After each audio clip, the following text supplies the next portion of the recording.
Elhamdülillahi Rabbil alemin. Ve salatu ve selamu ala Resulina Muhammedin ve alihi ve sahbihi ecmain. Ya Rabbi, dünyanın en güzel yerinde, Türkiye'nin en güzel yeri Çanakkale'de, şehitler diyarında. Çanakkale'nin en güzel yeri, çanımız canımızdır dediğimiz Çan ilçesinde bize bu imkanları, bu nimetleri verdiğin için sana şükrediyoruz. Şükrümüzü kabul eyle ya Rabbi.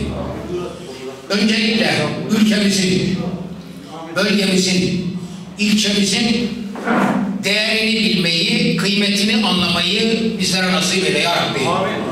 Şehitler diyarı bu güzel topraklara, bu güzel ilçeye sahip çıkmayı, hizmet etmeyi ve ecdadımızın mirasına layık olmayı bizlere nasip eyle ya Rabbi. Bugün burada şoförlerimizin, nakliyecilerimizin kongresi oldu. Bu kongreyi kabul eyle ya Rabbi. Mübarek eyle ya Rabbi. Burada hayırlı hizmetler üretmeyi bizlere nasip eyle ya Rabbi. Şoför kardeşlerimizden vefat edenlere rahmet eyle. Hasta olanlarına acil şifalar ihsan eyle. Hizmet edenlerine sağlık, sıhhat, afiyet nasip eyle. Hizmet haşrı ihsan eyle.